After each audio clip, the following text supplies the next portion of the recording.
Alright, we should be live. Microphone looks good. Alright, we're back. We're working on Mr. House, President and CEO. Here he is if you haven't seen him yet. So it's getting rough to make cuts. He only needs about 17 more cards to get cut, but it is slow going because everything left on his list is just basically what I need in the deck. So it's tutors, it's removal, and it's things that let me roll dice or turn a pile of artifacts into a win. So we kind of need everything he has left on the list. And that's not an easy sell, because that only leaves us with 23 lands, and that's not good enough. That's really not good enough. I mean, his mana requirements are pretty light, but we want to actually draw lands, and we don't want to mulligan into Oblivion. So yeah, this is going to be a lot of staring at cards that I love and desperately want in this deck, and finally going, yeah, I'm gonna cut that, and it hurts, and I hate it.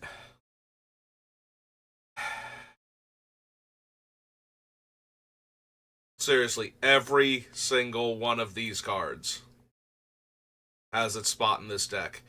It might be Hoarding Ogre. And I hate cutting Hoarding Ogre because it makes treasure by rolling a d20. That is basically everything I want from this deck. It is to be able to do something like that.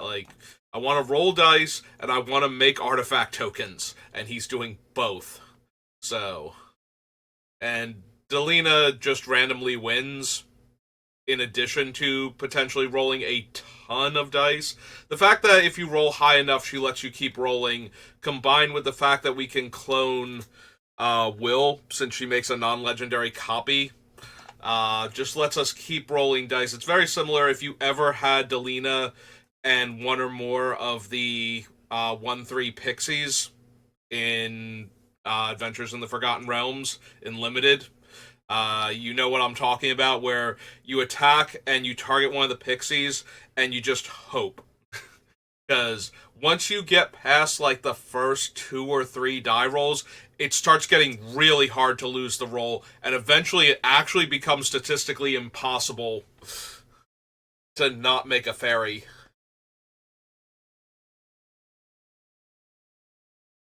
So, same thing applies with Delina and Will. And we do have Barbarian class to give us an additional reroll. Plus, just rolling the dice a few times will get us a ton of resources. So if Delina has a clean attack against anybody, the dice rolling aspect of her is just going to get out of hand. Which is one of the biggest arguments for cutting Hoarding Ogre, is it just might not have a clean attack, and I'm sacrificing it to get, a robot and 3 treasures most of the time. 10 through 19 gives me 2 treasures.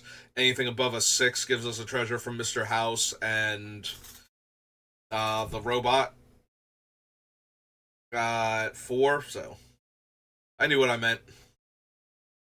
But yeah, if you roll a 10 or better, you get 3 treasures and a robot because of Mr. House. So that's 3 artifacts just for getting rid of him, which is not the worst, but it's also not the best.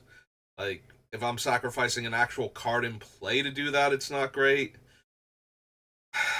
It's literally doing all of the things I want it to do, but it doesn't do them super, super well. And I need cuts. But, every other roll a d20 and do a thing when it attacks creature besides Delina is already gone. But the main reason we're holding out for Hoarding Ogre is it just does everything we want it to. It makes artifact tokens for attacking by rolling dice. It doesn't actually get better than that for what we're trying to do, as long as it lives when it attacks. Like, if it dies when it's attacking, then it only got to do its thing once, and we don't have any of the other one-shot dice rolling cards. Like, the closest thing we have now is Clown Car, but that lets us roll as much as we have mana d6s. So, and potentially makes tons of robot clowns. Yeah, the actual worst case scenario with Clown Car is rolling the lower numbers that make +1/+1 counters on the car. Because I think the odds give us clowns and the evens give us counters. I forget now, but that means that if we roll a 6 for Mr. House, we're not getting the clown robot also, but it is what it is at this point.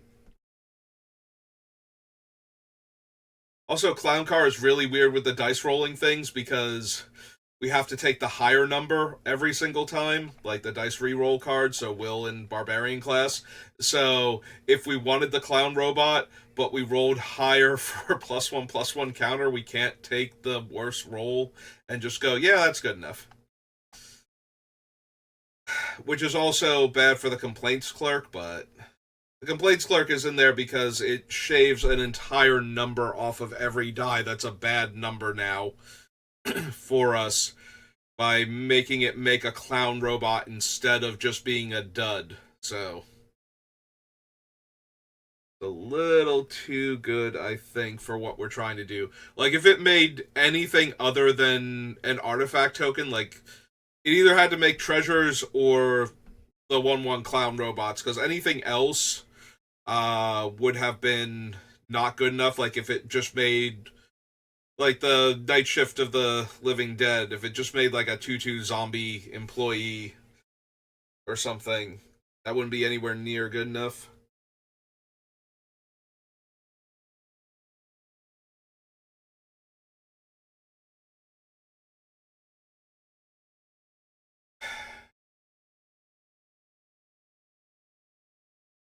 You know, everything left on the list is really good at what it's doing. I don't want to cut any of them. We already cut Crime Novelist, and I was super excited to have her in the deck. Like, we've already gotten past the part where I'm cutting things I love and desperately want in the deck. Now we are cutting things that are basically tailor-made for this deck, but we don't have enough room.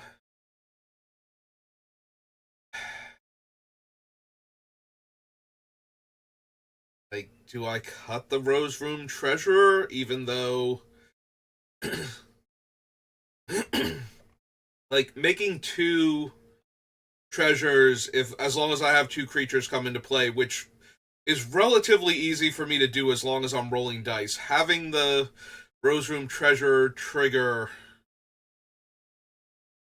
off of, like, the clown robots coming in or any of my other creatures being cast to make treasure tokens for all of my other things. And then if I have a third creature enter the battlefield, I just get to pay X and deal X to any target.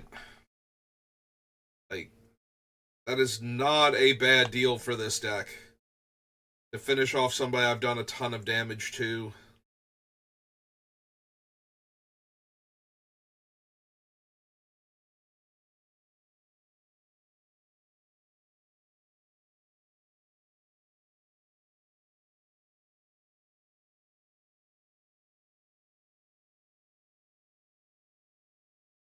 Hmm.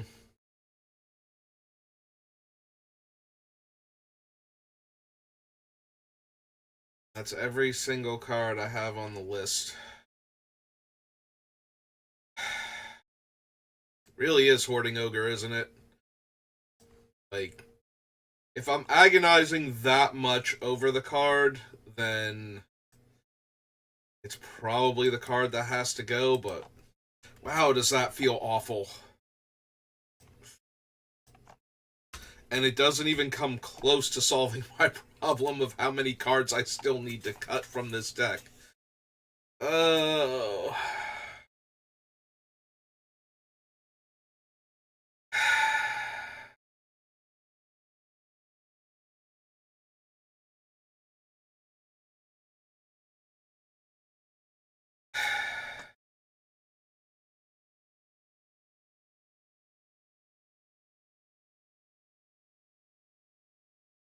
Do we cut Complaints Clerk because I have the ways to re-roll the dice, or do I leave it?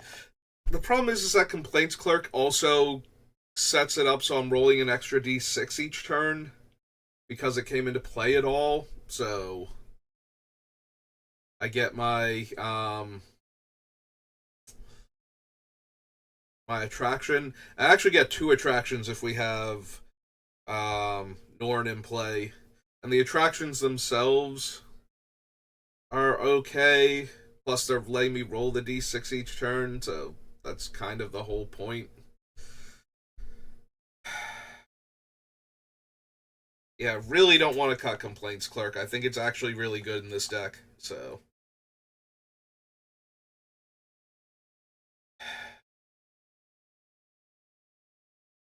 Othering Tithe, Bolas' Citadel, Mayhem Devil, Iliad's Intervention.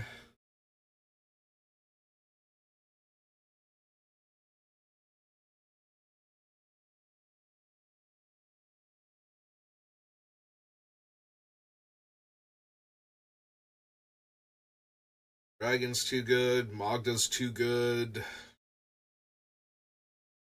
Zorn gives me an extra treasure every time I make a treasure, so reduces the number of things I need to go right in order to just win the game.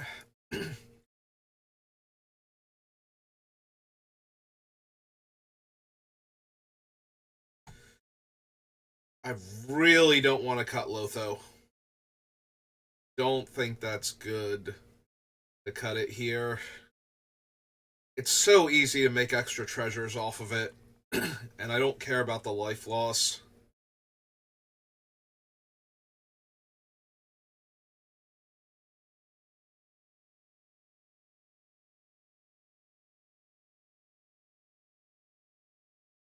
Want Delnay.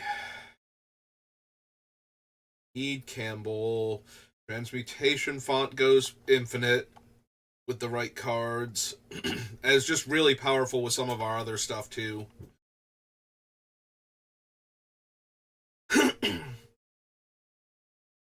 Even just being 2 tap draw a card essentially isn't terrible thanks to the clue it can make. Or 1 tap Rummage, the blood token.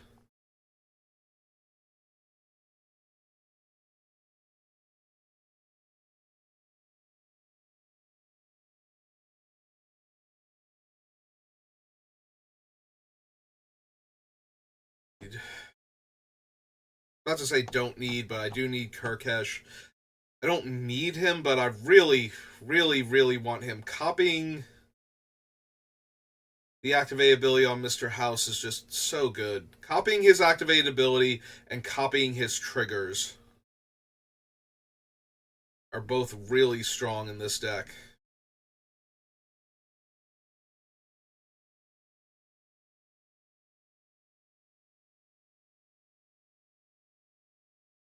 Puzzle Box too strong. Oxide Extortionist is staying.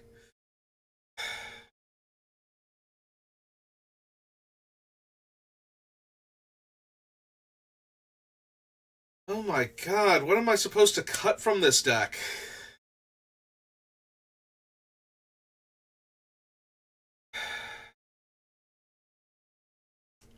Is it Clown Car because I only get to roll the dice once? Like, I have no realistic way to bounce this thing. It's X mana to roll X dice, though, at sorcery speed. Or 2x dice if I have Norn.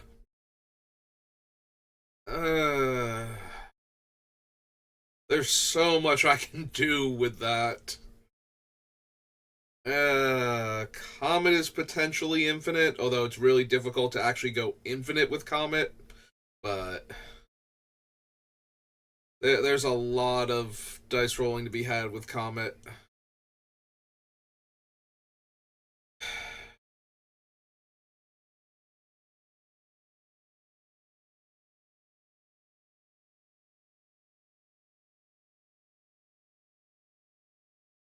Maybe it's still Comet. I really like him and he's amusing me, but. So we roll a d6.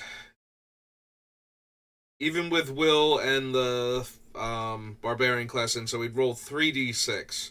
One of them has to be a 6, but if we actually get that and we keep rolling at least 1 6, Comet will just win the game basically with Mr. House in play.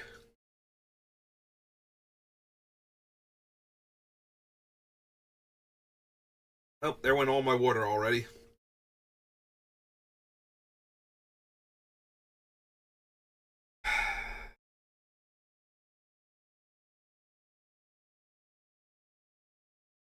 That's the worst part. Like, all these cards have so much potential in our deck, but we have to cut something. Like, we're at like 76 cards. I need, ideally, to cut 16, but I need to cut like 11.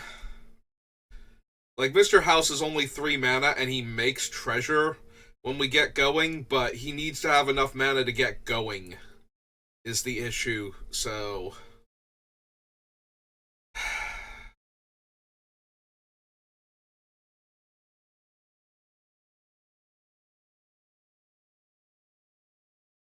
Guess I should be grateful he doesn't have green in his casting cost, because we'd be fighting here for not cutting. Well, we wouldn't be able to cut Bootlegger Stash or uh, Dawbones at this point, at the very least. So, probably like 4 or 5 other cards.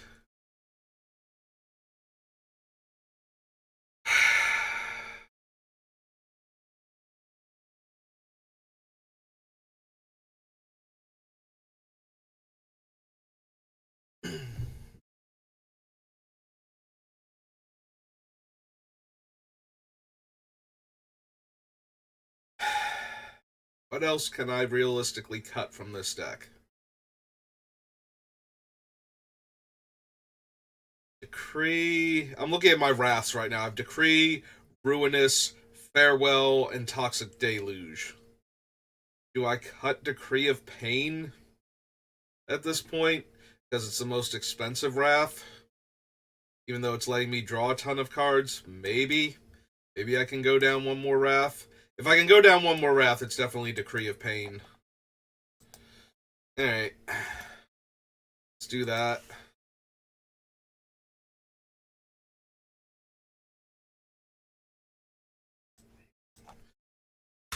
Yeah, this is fine.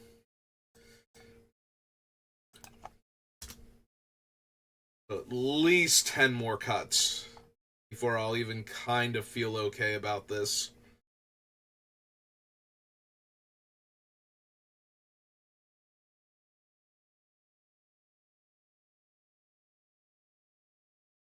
Then do I want the indestructible artifact lands? They're tempting, but I don't think I want the non-indestructible ones. I don't think I want Ancient Den and Bolt of Whispers and what is the red one called? Great Furnace, right? Yeah. I was like, come on, I should know this. I have it in certain decks where I can tutor for artifacts. So that way I can tutor for my lands. And then see the Synod and Tree of Tales are the other two. Yeah, it's usually in a blue-red deck. Like, I usually have Great Furnace and see the Synod. Fire Weaver, Anointed Procession, Smothering Tithe, Bolus's Citadel. Is it Mayhem Devil? Because it only deals 1 point of damage to one target, even though it triggers every time anybody sacrifices anything, so it's really good against treasures also, and similar strategies.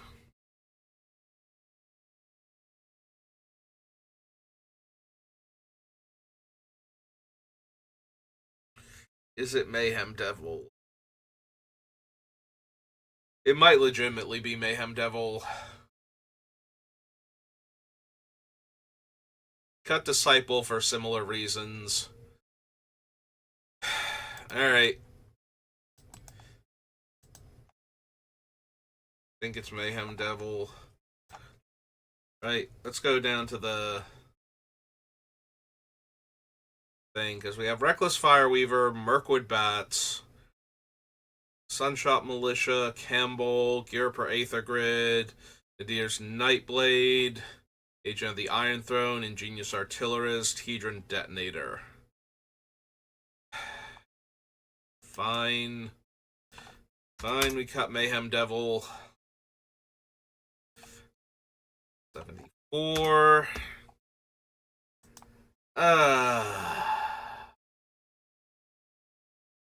God, it hurts to cut things like that.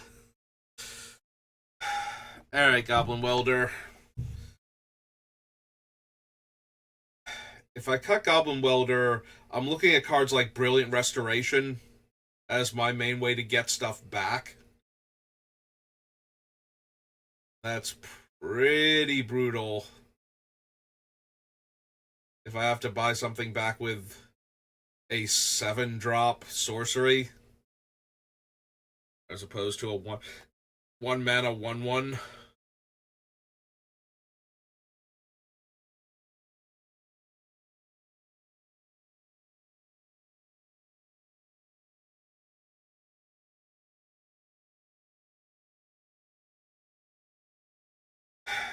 Do I cut Rings of Bright Earth?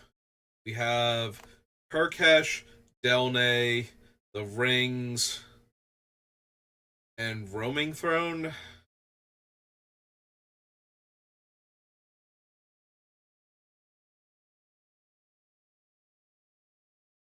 And it's basically a 2-2. 2 that can copy, and 2 that make him trigger again.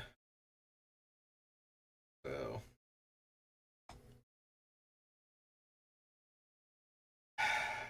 It might be Rings.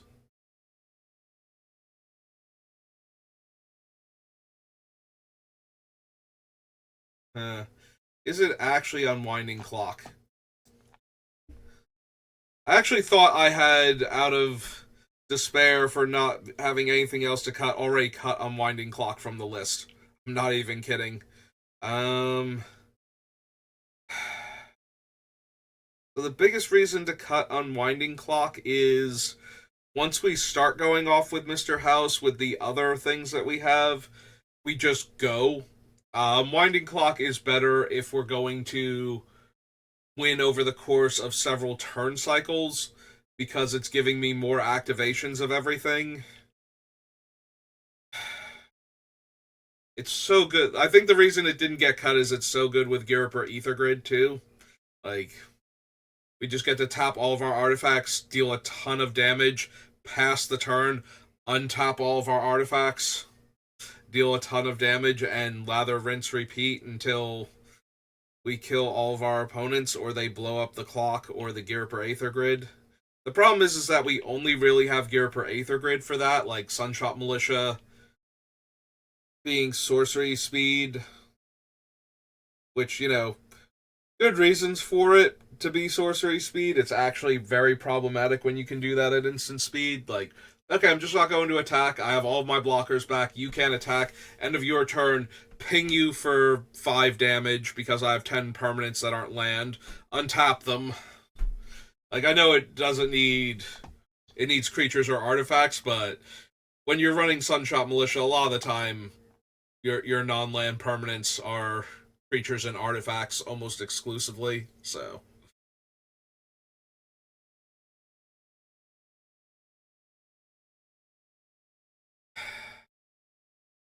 It's very powerful in the deck still, though, is the biggest issue. Also, even just untapping the things with Sunshot Militia means that we have access to them again.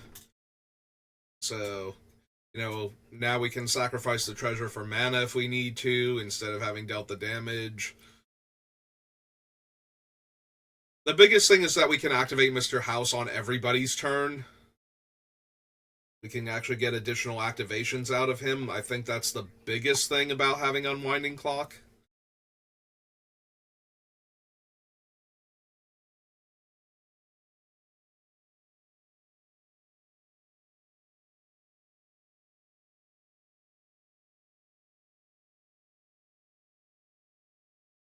Can't cut Anointed Procession.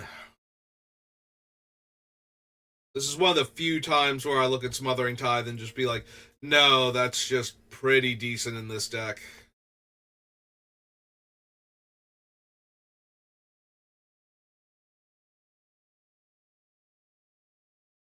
It's not that it ties up 2 mana, it's that it might make it so that trying to draw cards against me is one of the worst things you could be doing with your mana.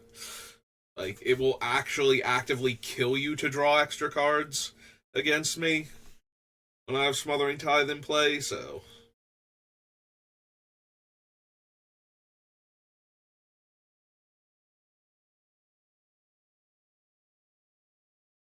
Delnay, Campbell, Font. Oh god, everything on this list is so good for what I'm trying to do with it.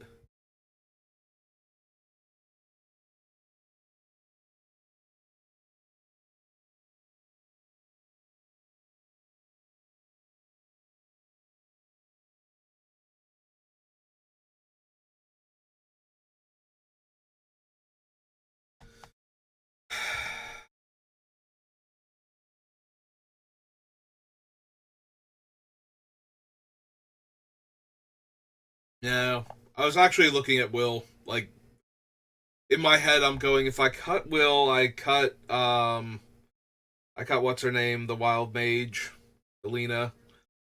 But then I'm cutting another thing that rolls a d20 and potentially goes infinite, and a thing that lets me roll more dice.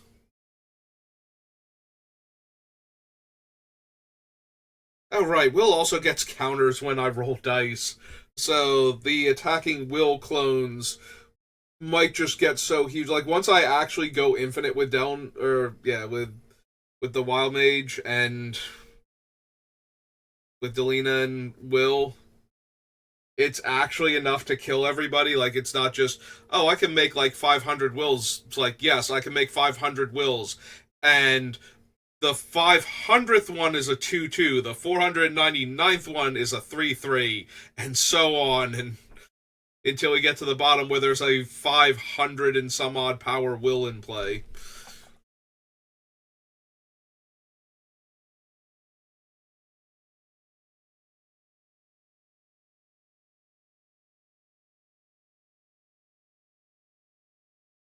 Hmm.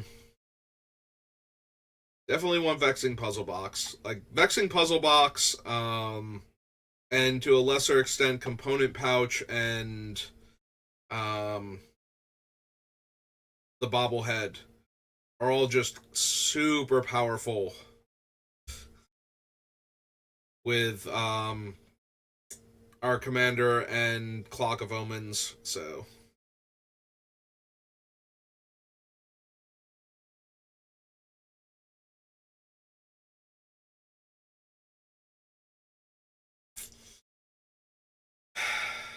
what else am I gonna cut?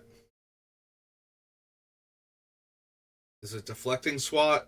Do I not have room in my deck for some of the best free spells in Commander?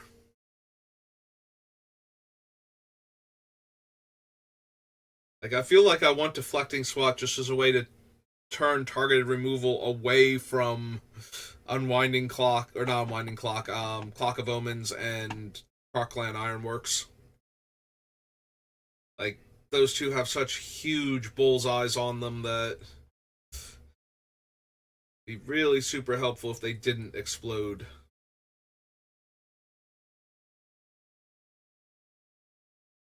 Yeah, cut the manufacturer. It makes too many things go infinite. A cutting gear per Aether Grid, Kirkesh, Grim Tutor.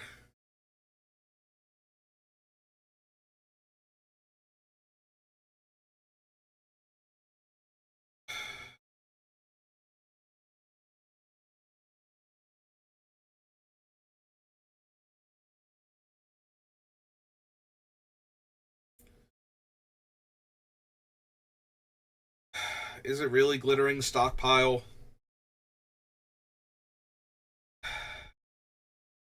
It is itself a treasure. That is the biggest thing about it. So every time I use it to pay for part of Mr. House's activation, I'm getting the benefit of a treasure without losing one of my permanents in play. But do I actually need it? It's so incredibly on theme for him to have this in the deck.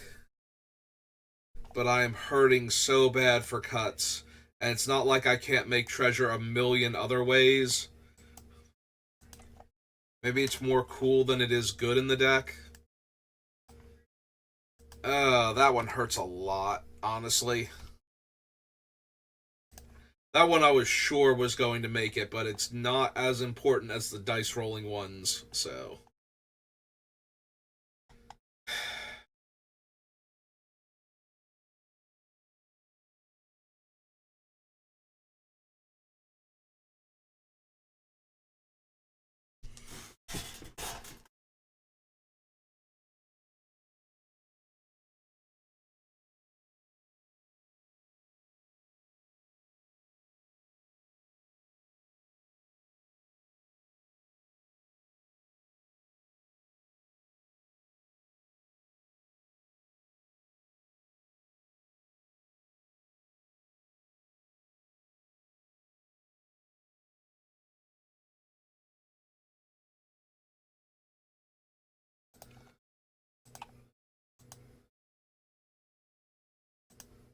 So white, black, red.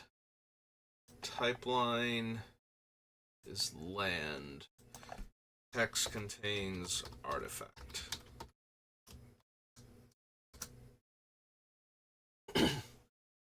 Animates. Taps a non creature artifact. There's buried ruins can get back an artifact. Is there anything else that can do something similar?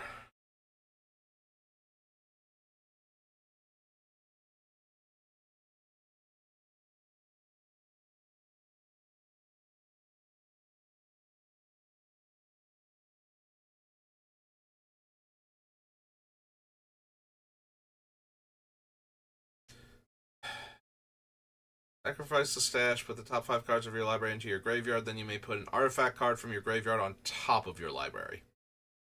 God, that's so terrible. Will counter on target artifact or creature. Becomes a copy of target non-token artifact you control with mana value X.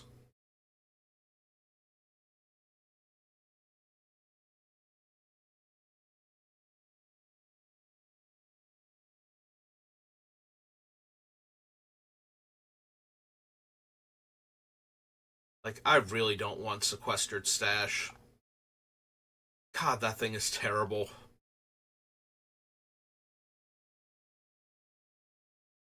Yeah, I'm trying to think, like, if I swap the Grave Robber for Crucible of Worlds and can cut, like, the Goblin, but I need ways to get back artifacts, and Buried Ruin is only one.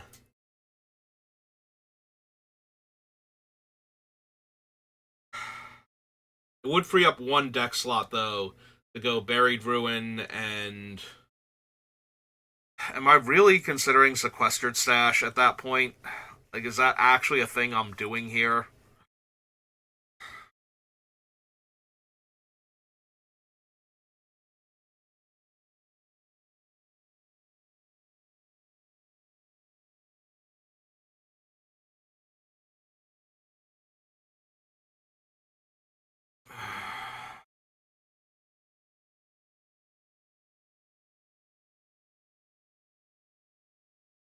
Because we're basically putting 3 colorless lands in my deck to try and free up a deck slot or 2.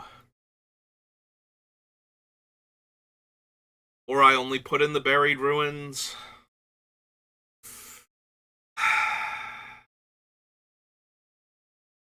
Because we have a handful of colorless lands already. We have the Fomori Vault.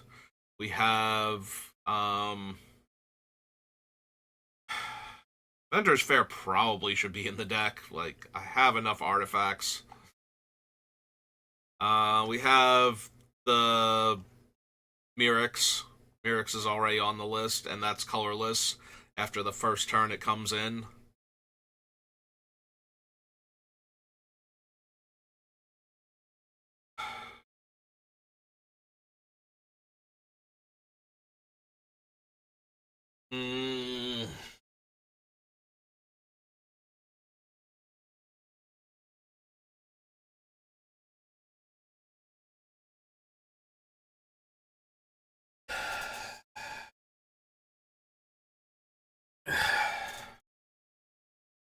Yeah, I don't think this is quite saving me to go Crucible of Worlds. Like, I did want Crucible of Worlds in the deck anyway, kind of, but I have to add in the Desert that is a colorless source. I have to, if I want to get more cards actually off the list, I need to, like, cut Goblin Welder for the Buried Ruin. I don't see this working out the way I want it to. At my artifacts. Other End, Anguished Unmaking, Reckless Fireweaver, Anointed Procession.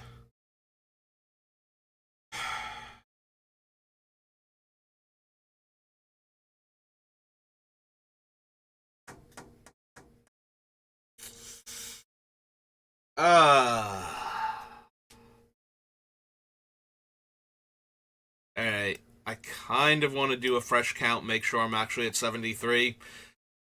And make sure that I'm not, like... God, if I come up with 74 or more, I'm just going to be so sad. Alright, 1, 2, 3. I just want to make sure where we're at. 4, 5, 6, 7, 8, 9, 10, 11,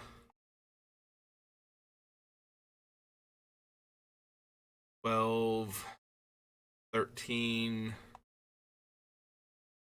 14, 15, 16, 17, 18, 19, 20, 21, 2, 23, 4, 25, 6, 27, 28,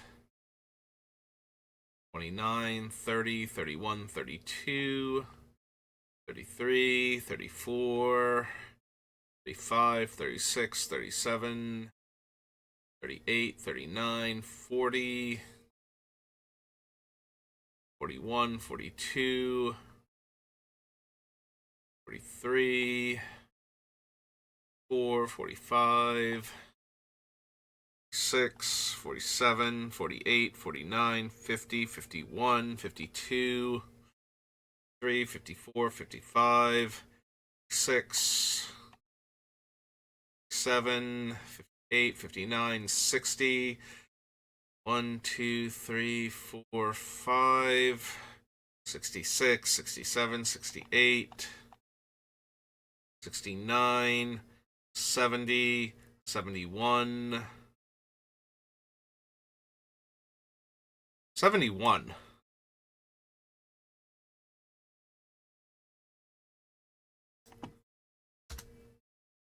Alright, I was trying to figure out how to spell guarantee last night, and I could not figure it out. I'm like, wait, what is underneath him?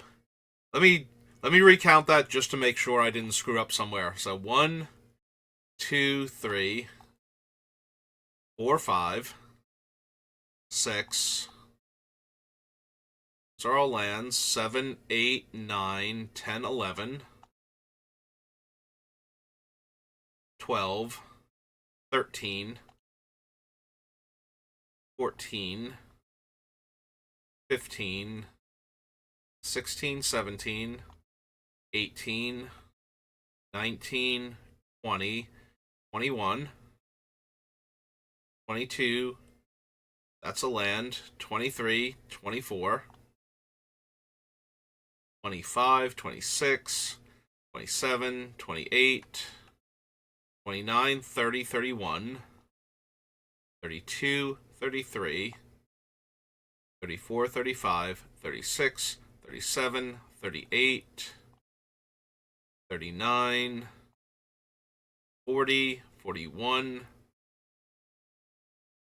42, 43, 44, 45, 46, 47, 48, 49, 50, 51, 52, 53, 54, 55,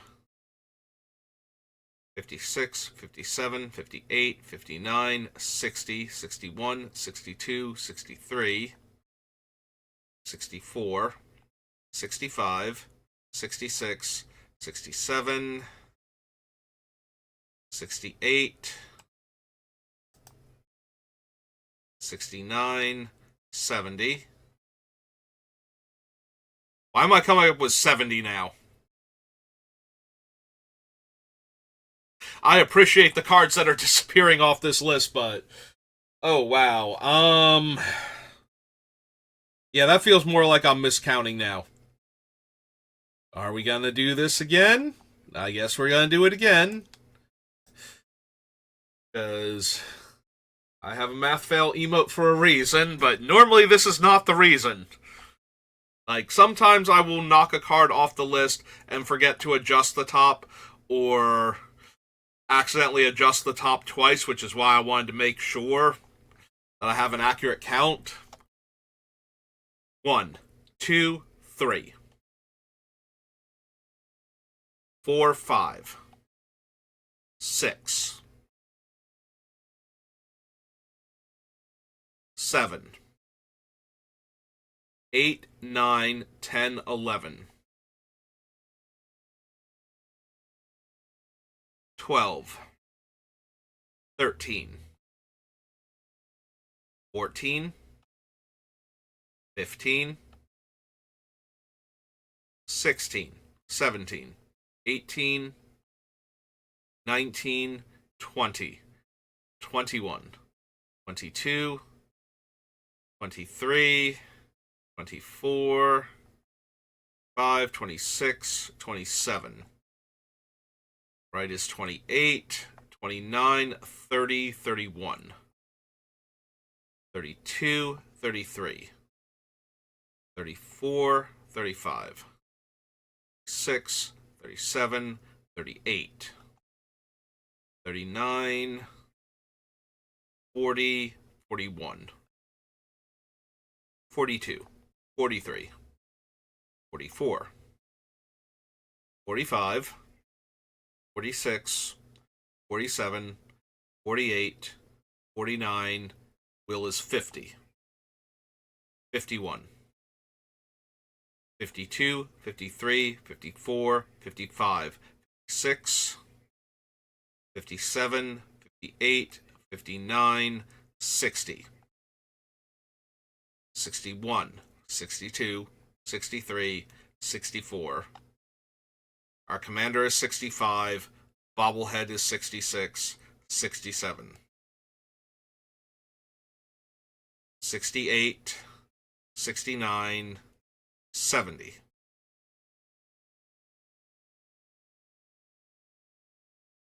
I've been through it twice now and gotten 70 in a row. Hey.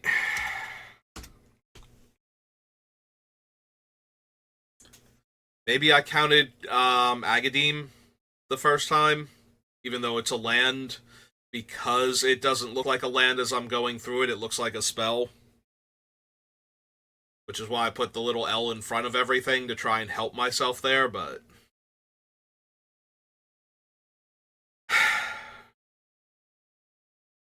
still need like 5 more cuts.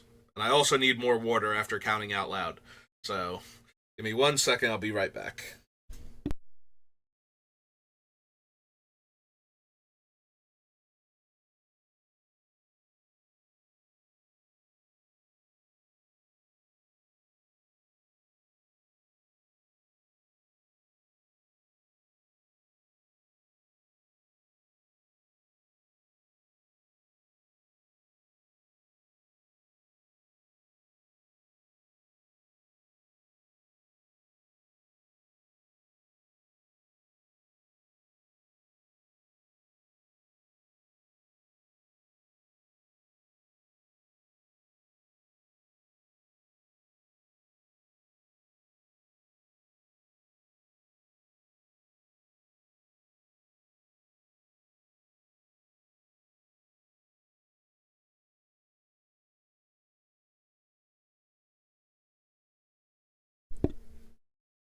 Alright. We need at least 5 more cuts. Oh, excuse me.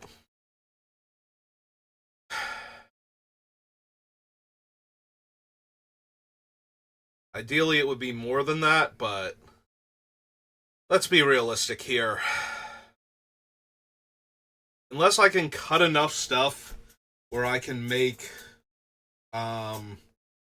cards like Lightning Greaves irrelevant, I don't need a ton of mana. Would I actually be able to get away with, like, Flamekin Village?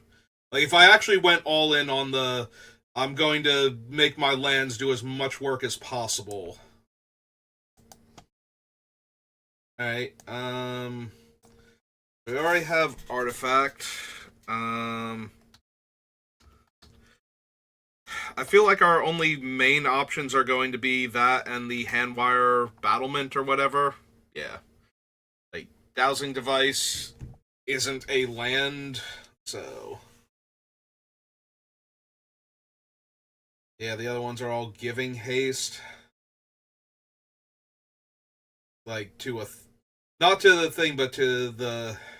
I can't really afford any more colorless lands. Also, this is effectively 3 mana to give our creature haste itself plus the other 2. So yeah, while Flamekin Village is a way to give a creature haste until end of turn for functionally 2 mana, I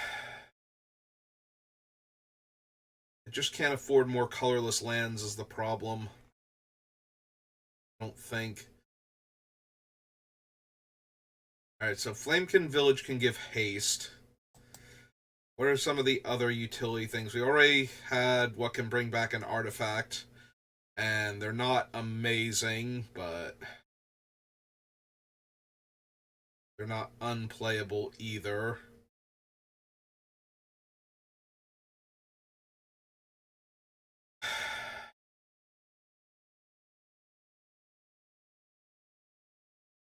I'm trying to figure out ways to get other cards out of our deck and make room for lands instead. At the same time, because if Lightning Greaves was actually a land and Grave Robber was actually a land, so on, we might be able to actually get it down to 60 lands at that point, or 60 spells, 40 lands at that point. But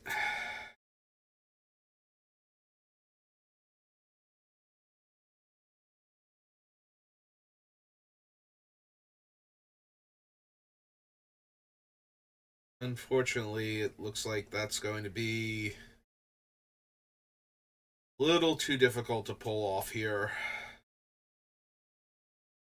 And I'm trying to run things like Bolas' Citadel and Ruinous Ultimatum. I cannot have, like, 10 of my lands be colorless. Just seems so bad. Brilliant Restoration with its quad white. Yeah, I need triple black, quad white, triple white, double red, double black. My commander is white, red, black exactly. So I need all 3 colors on turn 3 to put them into play. Uh,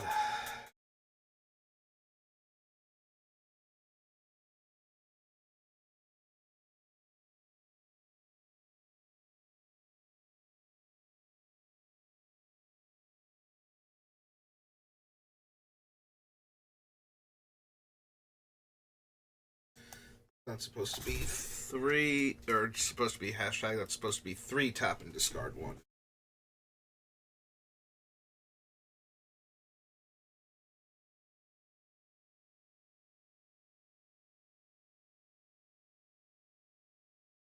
Aether Grid, Academy Manufactor. There's Nightblade, Agent of the Iron Throne, Ancient Copper Dragon.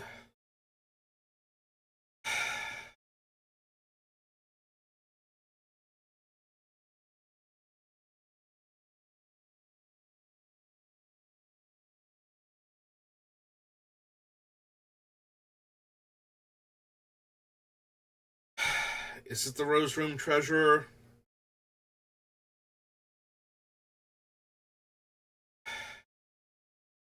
Getting a treasure every time like the first two creatures that enter the battlefield under my control each turn make treasures. They're not even top treasures, right? Like I didn't label him. If we over here. Is it Rose?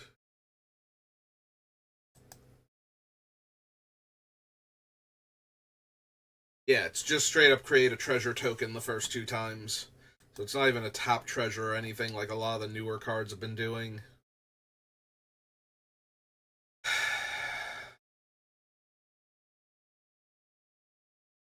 Is it the bobblehead because it requires mana to activate it?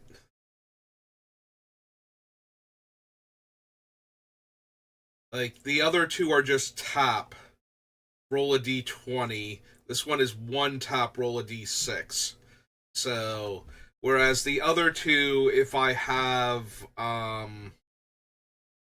Unwinding Clock in play, as long as I roll a like a 6 or higher, I get a mana, and I get two artifacts that I can then use to untap it. This one only rolls a d6 and requires a mana. Yeah, I think it might actually be the Luck Bobblehead then.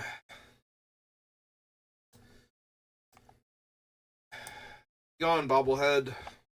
Not good enough. Hooray, I've achieved the internet's favorite number. For number of cards left in the deck. 4 more at a minimum. I don't want to do another part to this, but we are at the hour mark, and this is going to take some time. Like, this might wind up being an hour and a half to 2 hour video if I finish it. If I just go through and finish Mr. House. Like, this is so difficult. Like, I don't want to cut any of the other cards. I actually really like Mr. House so far, too. Like, usually when I get done with these decks, I'm like, that's cool. Like, I would have fun playing this deck. No, I think I actually want to build Mr. House. Like, this is one of the first ones in actually a little bit of a while since, I got done and I looked at the list. I'm like, no, I want to build this one. This one would be awesome to play. This one is doing crazy things and I love it.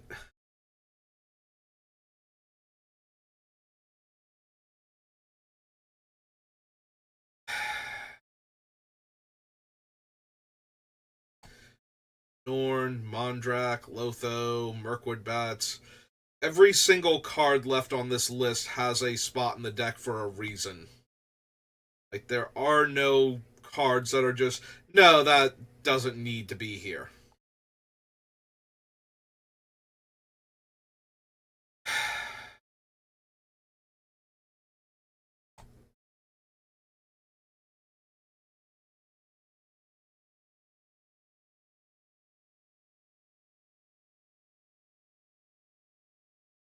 I'm thinking it's Rings of Bright Earth only because of the activation cost requirement on it.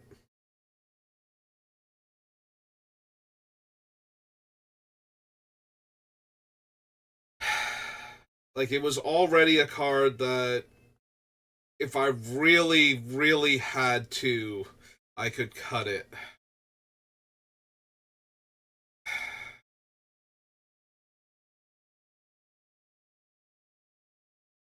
Like, I really don't want to cut Clown Car. I really don't want to cut Comet. The 3 cards from Unfinity, I think, are actually doing enough work that cutting any of them isn't good. Like, it will diminish the deck to cut any of them, but that's true of almost every card still on the list, I think. Alright, so what if I do cut Unwinding Clock and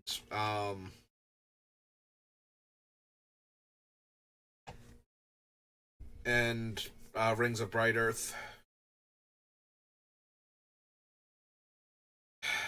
We still need, what, 3 more cuts after that?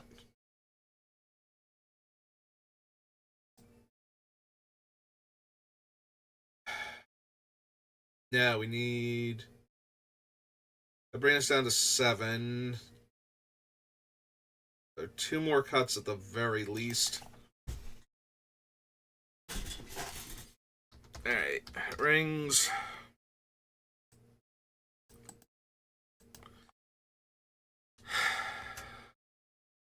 Also, we're not attacking anymore. We don't need Windbrisk Heights. I can just get rid of that while we're there. But rings and Unwinding Clock. The Unwinding Clock just seems so bad to cut, though. Like, we're not always just going to combo off immediately. Sometimes we're going to need to grind out a little value or take a turn or 2 to set up first.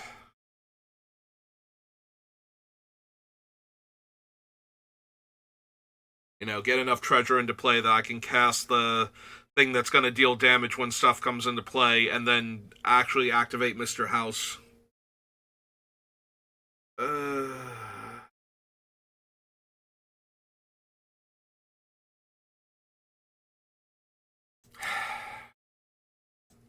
Yeah.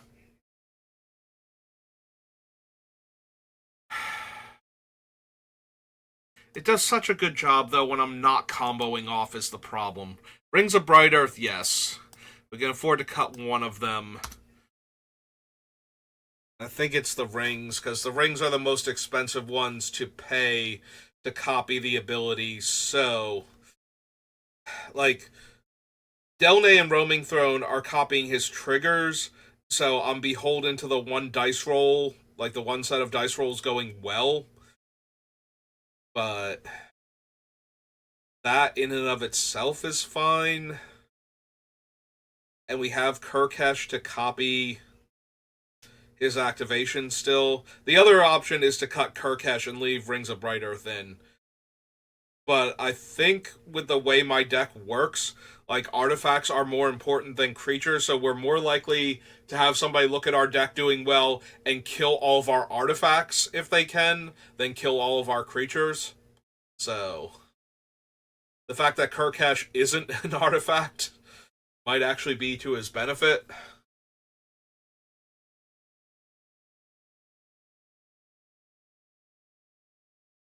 We do still have the problem of other people's decks having really cool creatures, and a Wrath being correct, and Kurkesh being dead because of that. Even without, like, the cool things we could be doing. I mean, that's a personal preference thing at that point, or playtest the deck, see how it plays out. Maybe Rings of Bright Earth for Kurkesh.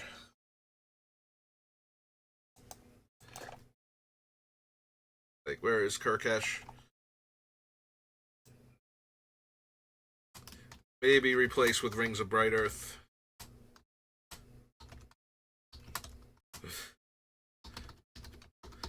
Like, I'm not even joking about that. Like, put that little note there just in case. Like, playtest him a bit. Once I actually get to the part where I can start building commander decks again, when everything is properly sorted, God, do I need to get back on that, but circumstances have been stopping me from being able to do that right now, and it's been kind of frustrating, honestly. Because I really want to make progress with that. Because the more sets that come out without me getting through all this, the more complicated and difficult it is to actually sort things. But that's more of a personal problem. Back to this thing.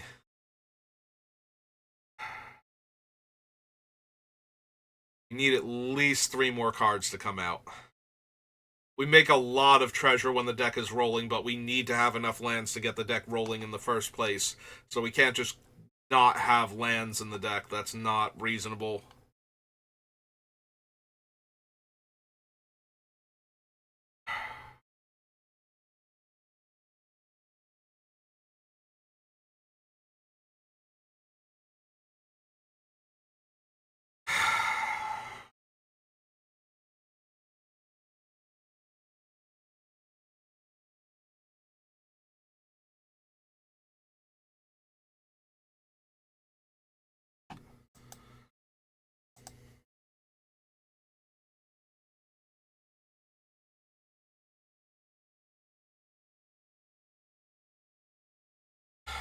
I'm wondering if. So I'm looking at Goblin Welder, and I'm wondering if there's any better way to get artifacts back. And the problem is, this is going to be. Like, I can't word the thing properly to get everything that I would need to look at all at once. Like, we get rid of land entirely.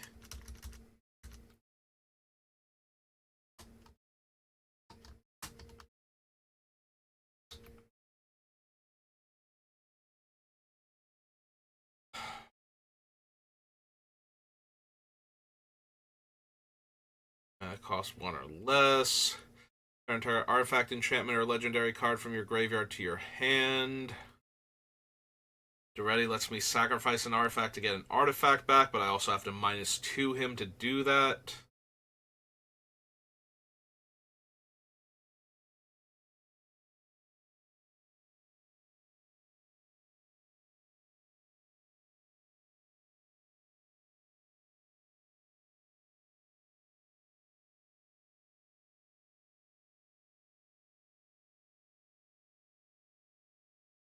Yeah, Fabrication Foundry is a bit too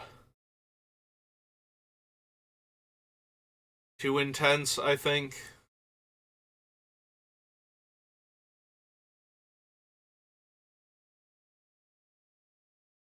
Don't need Emergency Weld.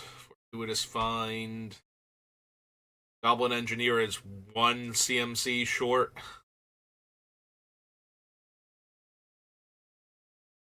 Like, if I could tutor for either of the 2 4-drop artifacts and immediately put them back into play.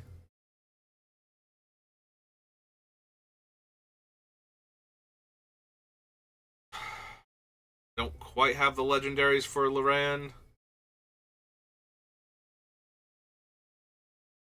I don't gain enough life for Ratchet to be relevant.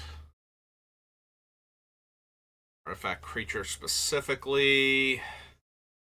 Entire artifact card from your graveyard to your hand, gain life equal to its mana value.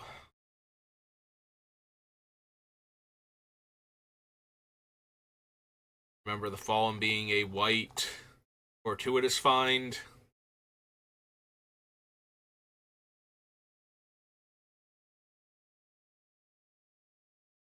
Mission isn't good enough.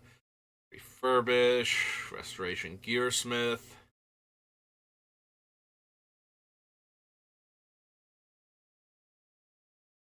Your hand, Sanctum Gargoyle, Scarecrow.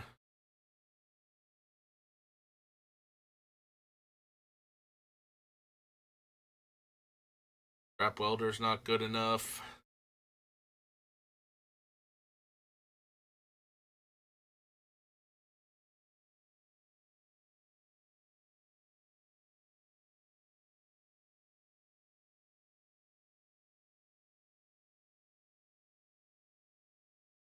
Yeah, none of these are quite good enough.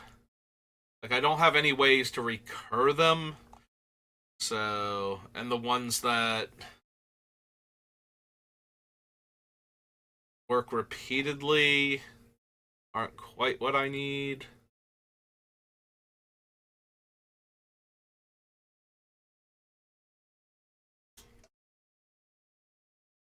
Yeah, I think I'm already running.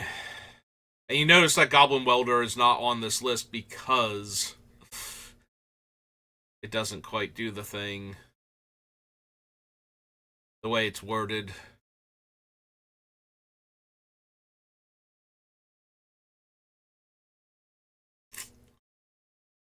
Yeah, none of these are good enough for what I'm trying to put them in the deck for, so. Loran might be the closest. The problem is that we have what, like her, Campbell, Mr. House himself, and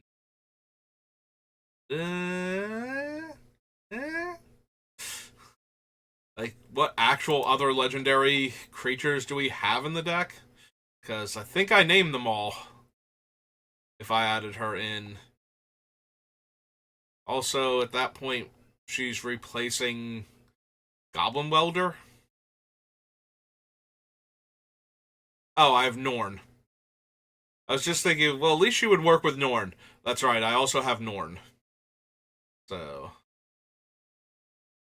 It does have to be a legendary creature with her, right? It can't be a legendary. So Bolas' Citadel isn't doing anything. Oh, we have Magda. And Delina. Okay. And Will. That's right, he's a legendary.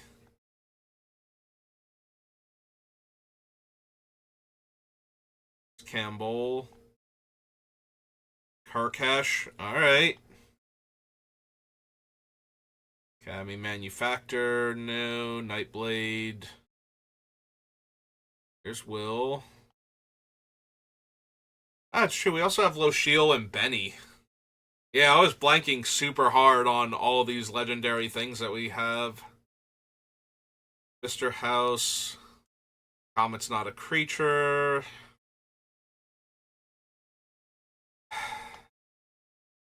The problem is that she's about on par with the Goblin Welder, because Goblin Welder could just exchange one of our treasures for one of our more important artifacts.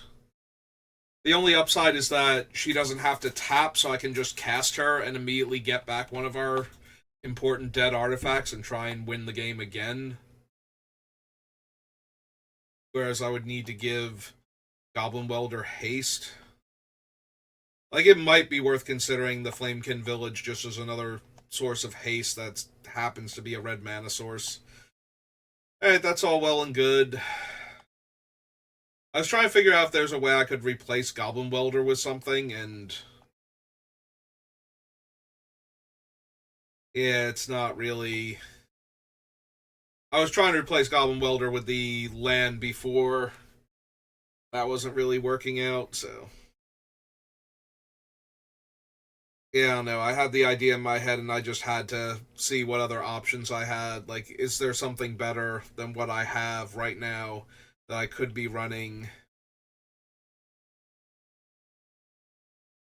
And the answer is no, not really.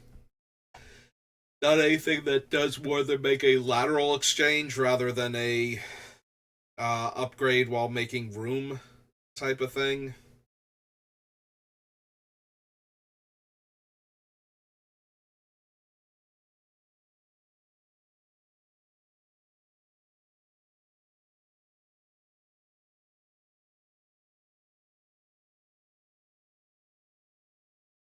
I'm already doing so many cool things. Do I actually need Bolas' Citadel? Bolas' Citadel is in here primarily because of the insane raw power it has. If you ever cast Bolas' Citadel while your life total is above 20, you get to do a lot of terrible things usually to your opponents.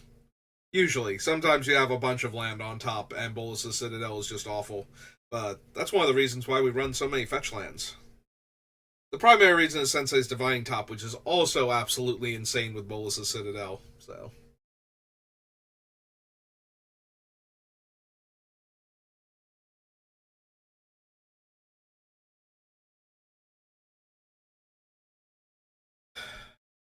Uh,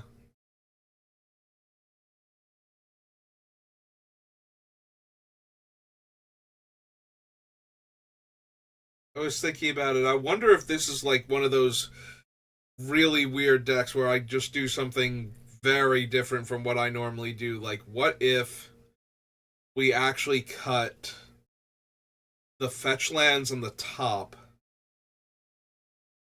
and then that would make room for the indestructible artifact lands, like the three 2-color ones, um, as more dual lands for the deck's mana base. I'm trying to think if we could do.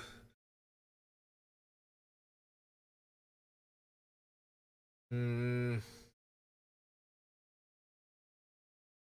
The problem is not enough of our spells are artifacts for like the depot, and we don't have enough creatures. I don't feel like quite enough creatures for like the crime scene, which also enters tapped on top of that. Hmm. Yeah, maybe not. Maybe that's a bit too extreme. Like I could see doing it for the deck. Like maybe if we just cut the fetch lands and the top and we just ran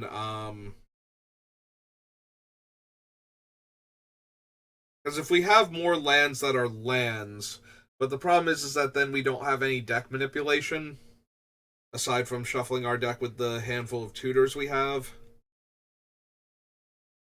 And if I'm being honest, I really do like the play pattern that Sensei's Divining Top and the fetch lands create in my decks. Alright, we can still. We're a combo deck. We don't need Bolas' Citadel and its infinite value to win. It'd be really nice, though. Like, you can very easily cast way more than 6 mana worth of spells off the top if you have Bolas' Citadel in play to make up for having cast it in the first place. To the point where sometimes you just win the game.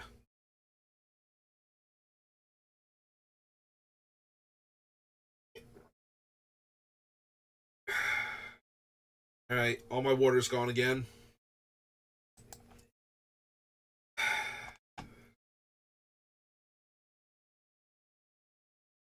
At least 2 more cuts.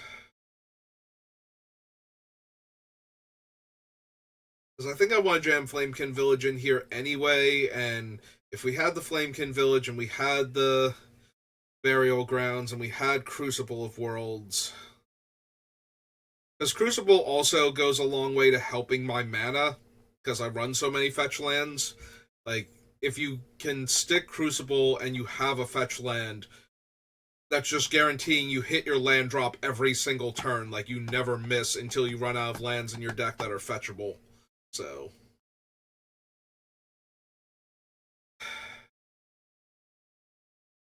So if we did. If we made the exchange for Crucible of Worlds for Nezumi Grave Robber, brought in um, the desert as a way to hate on graveyards. We're probably running Bojuka Bog, um, just because.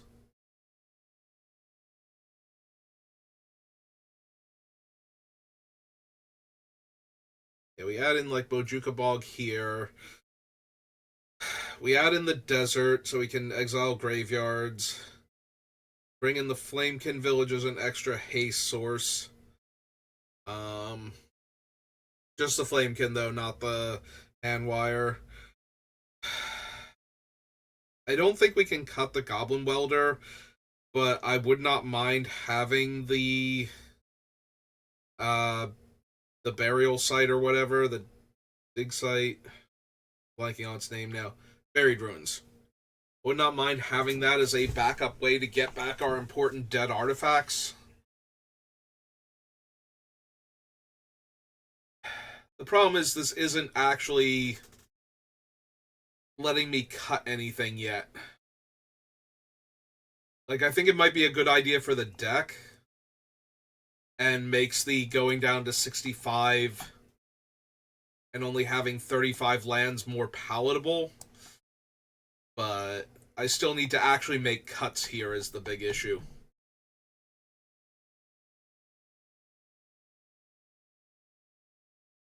Like, right now I'm trying to justify only having to go down to 65, more so than I am figuring out a way to get to 65. And I think that's how I justify the 65, but I'm going to need a few more cards to come out. Literally 2. At least 2 cards have to come out now.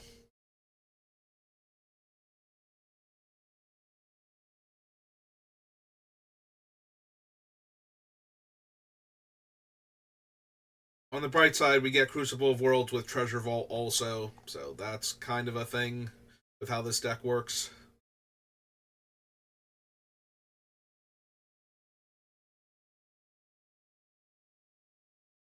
Is it Dockside?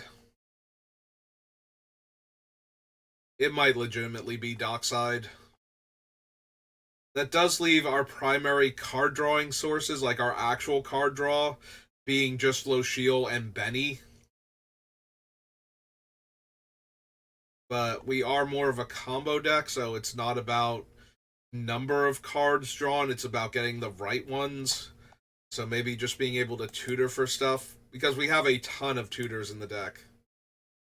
So maybe just being able to tutor consistently is more important.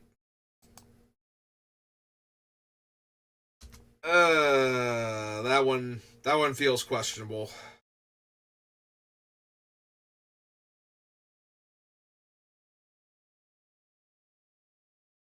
We do have like random arbitrary card draw from things like Font. So it's not entirely impossible for us to draw more cards. The Manufacturer also means we're producing clues when it's in play. Although that one is just so kill on sight. Just why I want more ways to bring back my dead artifacts. Like,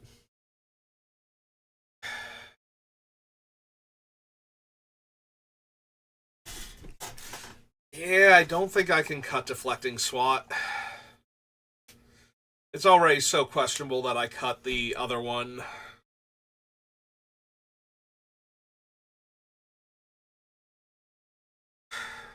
I really don't want to cut Rose Room.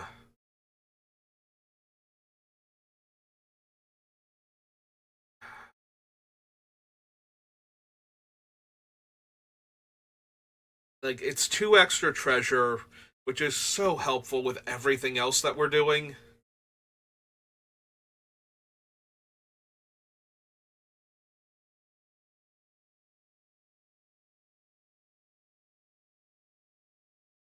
Explained Absence, Mr. House, Nuka-Cola, Bound Car, Comet.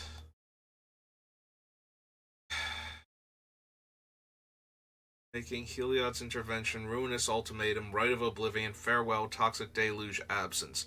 Not cutting any of those. Our card draw is down to 2 cards. Don't want to cut any more win cons. We're already down to 9.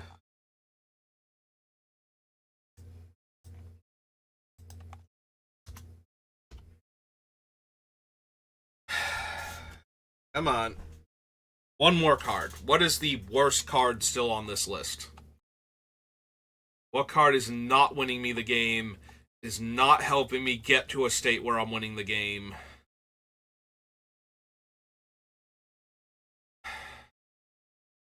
Alright, as long as Fifth Dawn is right there. Let's cut Grave Robber and go Crucible of Worlds.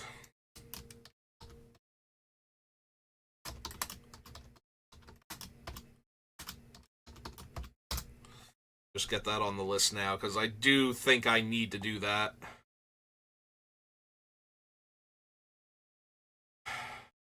Not Path. Winding Clock. Utter End. Anguished Unmaking. Fireweaver. Procession. Smothering Tithe. Intervention. Ruinous Ultimatum. That's taking up a land slot right now. Goldspan Dragon, Magda Brazen Outlaw, Barbarian Class, Delina, Zorn, Rite of Oblivion, Brilliant Restoration, Farewell,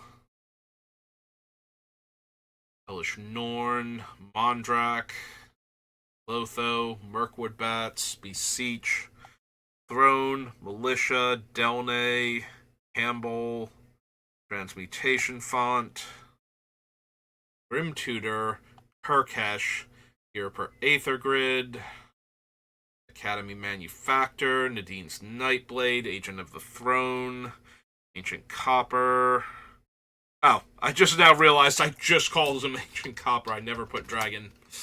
Okay.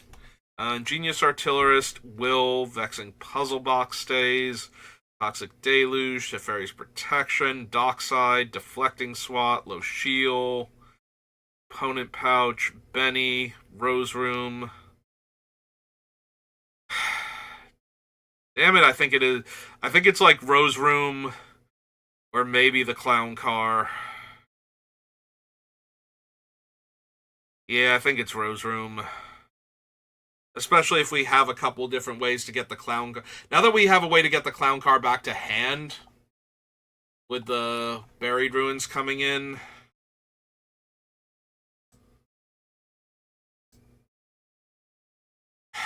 Yeah. Yeah. Alright. I think that's it.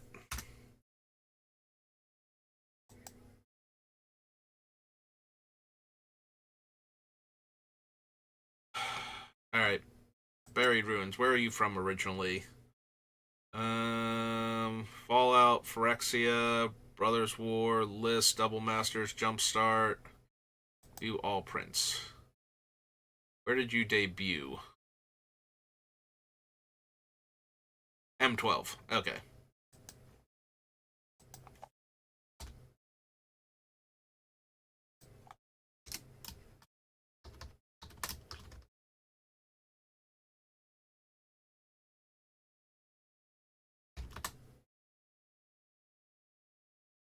Flamekin Village was from the Commander sets. I forget which one it was, though. It's one of the earlier ones, I think, so.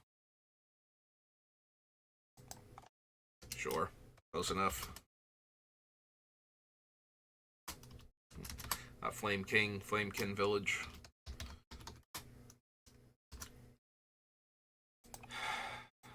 We need... It's like Scavenger Grounds.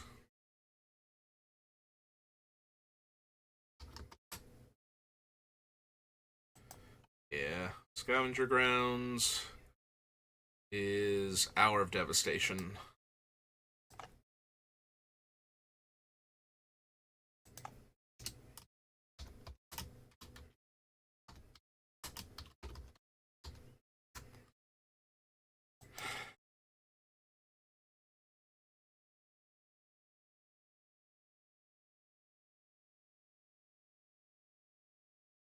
And World Wake for Bojuka Bog.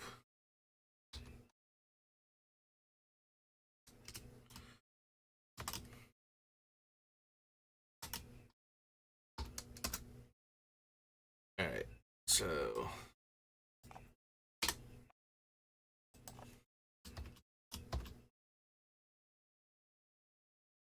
Because we have 32 on the list.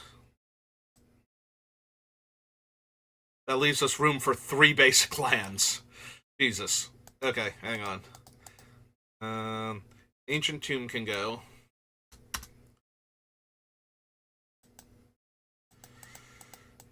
Alright.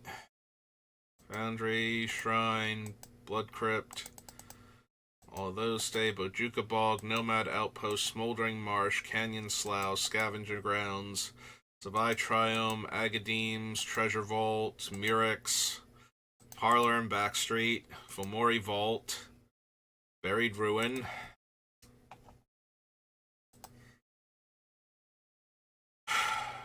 What does Urza Saga tutor for right now? Because we don't need the Karnstruct anymore. That was one of the main reasons it was on the list.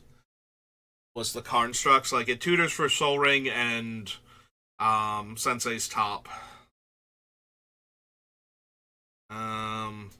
I think that's it, so I think we can cut Urza Saga. Even though it's perfectly fine in the deck, especially with Crucible. Command Tower, Flamekin Village. Because I kind of really wanted the indestructible artifact lands on the list also.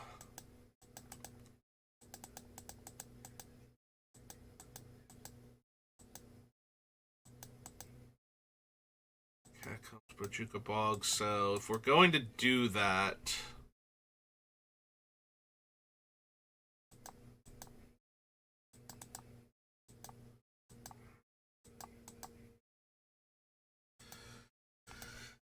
we would have to cut one of the, like, subpar dual land groups. Also, we have an uneven dual land split right now. Because we currently have 2 red-black lands from 2 different cycles, but we only have 1 white-black / white-red cycle.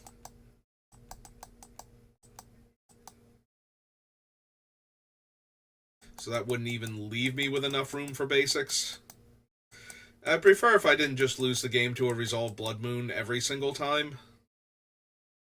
I mean, I guess I can still make treasures at that point for a lot of my cards, but... and possibly destroy Blood Moon that way. But yeah, I prefer not to lose to Blood Moon and back to basics immediately, every single time. Although that's really hard with how I build my decks, like, to not lose to them anyway.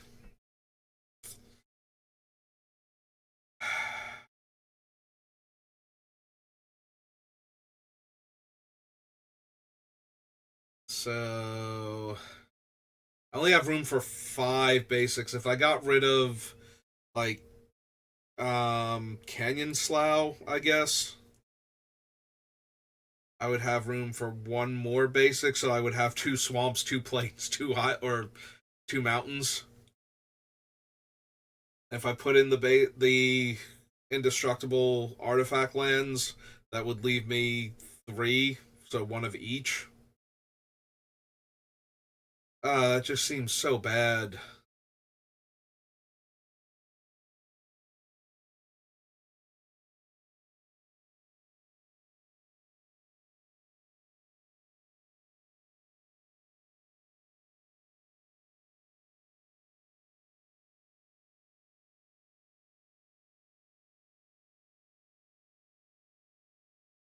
Like, them being artifacts is really helpful, but we do want some basics in play, just in case.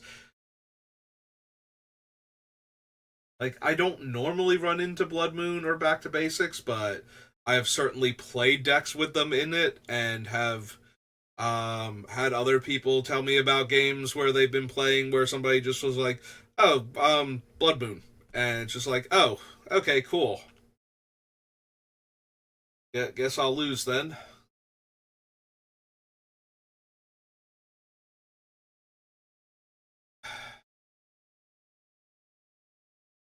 This is also one of those decks where the lower number of lands would encourage me to run the Karu lands, like the guild ones.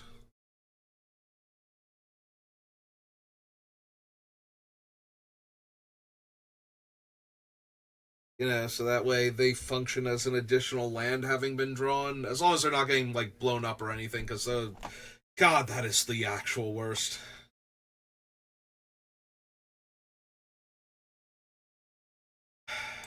So right now it's Plains 2, Swamp 2, Mountain 2.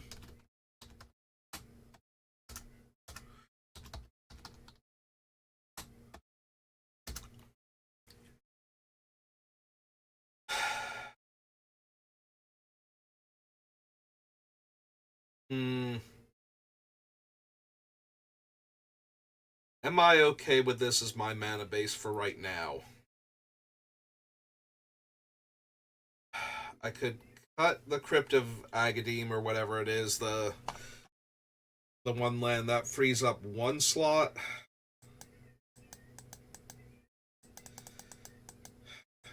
I wonder if I need less fetchable duels and more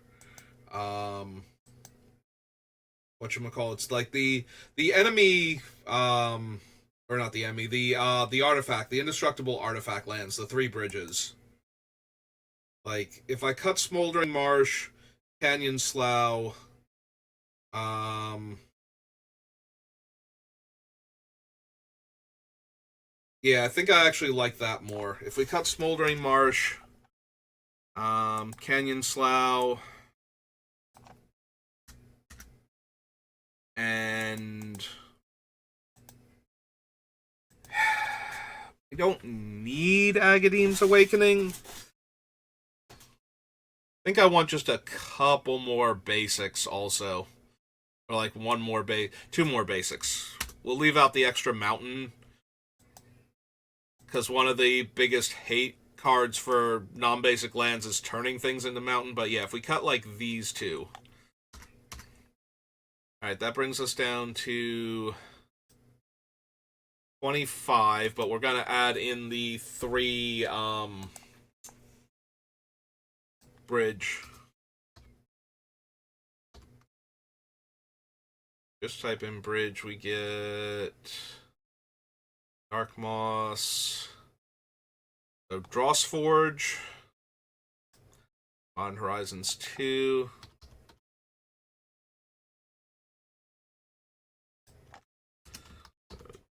Dross Forge, bridge.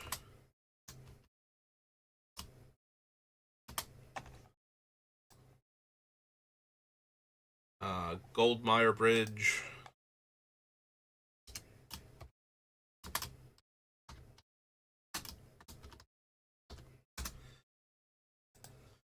And Rustvale Bridge.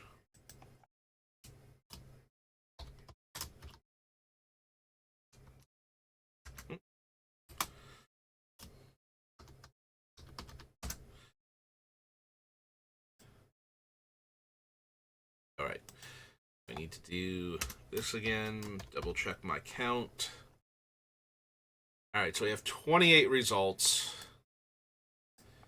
28, 29, 30, 32, 34.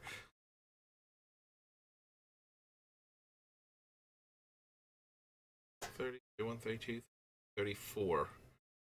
That's only leaving me with one more land slot. I cut out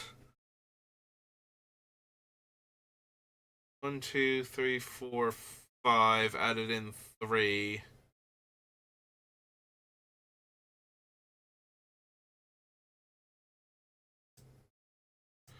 Flamecube Village. Did I miss one? I was cutting things. We keep all of those. Keep those. Bojuka Bog, Nomad Outpost, Scavenger Grounds, Savai Triumph, Treasure Vault, Mirix, Fomori Vault, Buried Ruins, Frostforge, Goldmire, Rustvale, Command Tower, Flamekin. Alright, so that's 28. Did I do my math wrong before then? Yeah, I think I had one too many here then. Like I was only supposed to have the one mountain. Okay. So 28, 29, 30, 31, 32, 33, 34. So I have room for one more. If I only have room for one more, then I kind of want the Agadim's Awakening thing from Zendikar.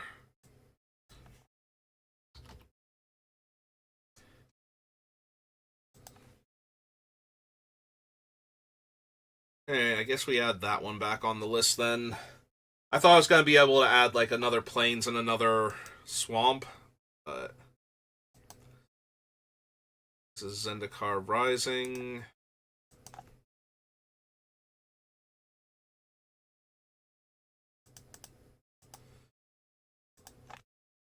Alright, so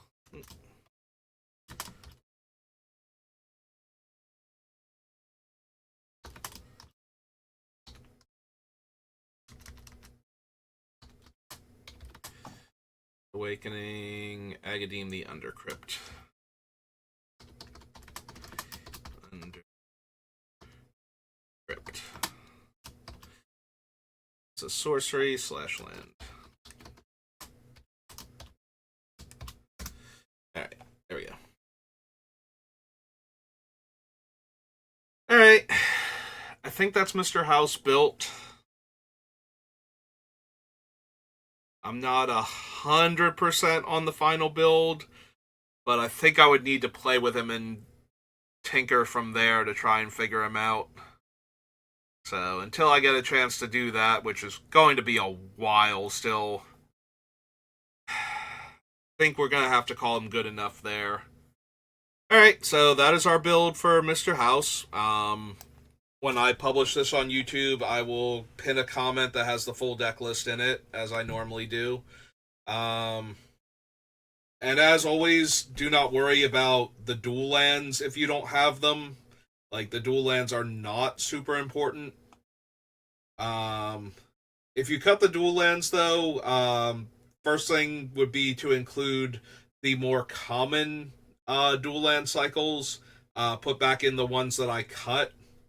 Like, you have to build your own with the enemy versus ally color ones, but I would definitely swap back in, like, the 2 from Murders at Karlov Manor and probably the Smoldering Marsh, since it has the potential to come into play untapped. But Canyon Slough is also viable. If you don't have the duels or the fetches, you probably still want Crucible because we still have access to the Scavenger Grounds, the Burial Site, and Treasure Vault. So even without the fetch, like, maybe cut, like, all of the fetches that we're using, throw in some of the cheaper fetches and a few more basic lands, since those are the only things you're going to be able to fetch with those anyway. But yeah, the mana base is what it is, and it's a little bit shaky already because it's like 5 lands short, but he does make a lot of treasure, so Mr. House is probably going to be okay as long as you have a handful of lands to start with. So yeah, that's going to be my build for Mr. House. I hope you've enjoyed it, watching me suffer trying to figure him out. We'll do something new in the next couple days or so, maybe Monday. Maybe I'll wait till Monday to start a new one. I've got a few ideas for who we're going to pick, but it's definitely going to be somebody from Thunder Junction.